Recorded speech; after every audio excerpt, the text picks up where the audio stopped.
नाम प्रियंका कुमारी है। मेरा रोल नंबर 93 है। मैं primary teacher education college Chandwara Muzaffarpur की प्रशिक्षुक छात्रा हूँ। आज का टॉपिक है सूचना प्रसंस्करण मॉडल के अनुसार सीखने की प्रक्रिया। 1960 के दशक के दौरान अमेरिकी मनोवैज्ञानिक ने संज्ञानात्मक सिद्धांतों की जांच और खोज को अंततः संज्ञानात्मक मनोवैज्ञानिक या सूचना प्रसंस्करण नामक एक नया दृष्टिकोण प्रदर्शित किया। 1968 में एटिंगसन और शिफरिन ने स्मृति का प्रथम मॉडल प्रस्तुत किया, जिसे हम स्टेज मॉडल भी कह सकते हैं। सूचना प्रसंस्करण मॉडल के अनुसार सीखने की प्रक्रिया को बताने से पहले यह जानना जरूरी है कि सूचना प्रसंस्करण है क्या।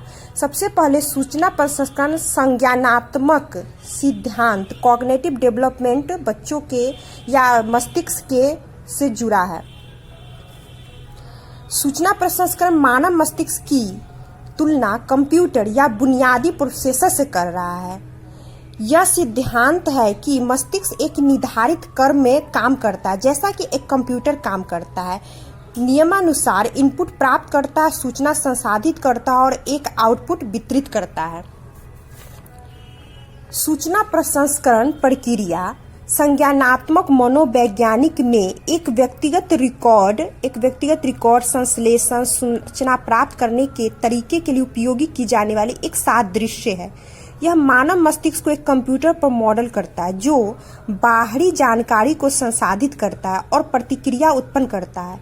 इस मॉडल के भीतर अल्पकालीन मेमोरी, दीर्घकालीन memory computer processor hard driver के अनुरूप होती है। ठीक उसी प्रकार जिस प्रकार एक व्यक्ति की 5 इंद्रियां जो पर्यावरण संबंधित घटनाओं का अनुभव करती है, वे मस्तिष्क के इनपुट डिवाइस है और मॉडल इनपुट से मस्तिष्क के माध्यम से सूचना के प्रगतिशील प्रवाह का अनुसरण करती है।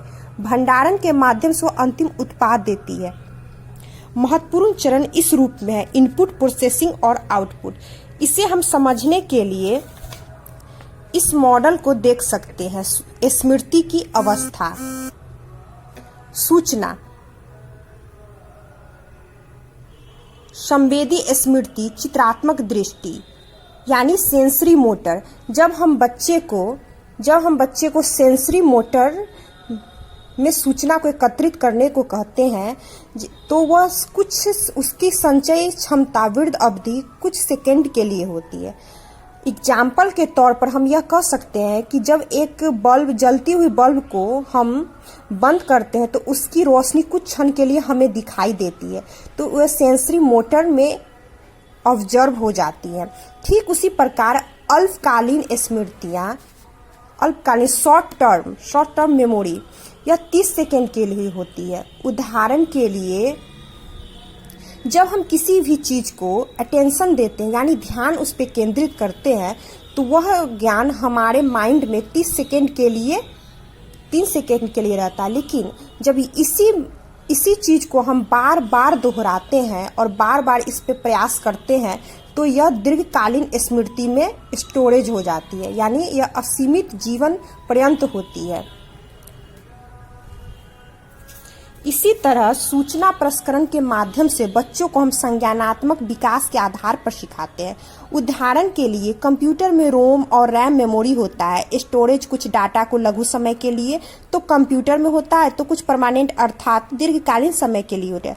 ठीक उसी प्रकार मानव मस्तिष्क में अल्पकालीन और दीर्घकालीन, जैसे कि हम बच्चों को दृश्य के माध्यम से सिखाते हैं तो बच्चे ज्यादा ध्यान केंद्रित कर पाते हैं, जिसके कारण बच्चे को अल्पकाल समय तक याद रहता है। लेकिन इसी को जब हम बार बार दोहराते हैं तो दीर्घकालीन मेमोरी में यह जानकारी संग्रह हो जाती है। यदि उन्हें जानकारी की आवश्यकता होती है तो वो उसे रिकॉल करते, अपने माइंड से रिकॉल करने की कोशिश करते हैं, और जब वह रिकॉल करते हैं तो उन्हें वह जानकारी प्राप्त होती है और वही आउटपुट अंतिम उत्पाद के रूप में उस जानकारी को किसी के समक्ष रख सकते हैं। अतः यह मॉडल बच्चे के अधिगम में उसकी सहायता भी प्रदान करता है और साथ ही शिक्षकों को बच्चे को समझाने और सिखाने में भी मदद करता है, क्योंकि यह सूचना प्रसंस्करण एक संज्ञानात्मक या बच्चे के संज्ञानात्मक विकास पे ही आधारित होता है।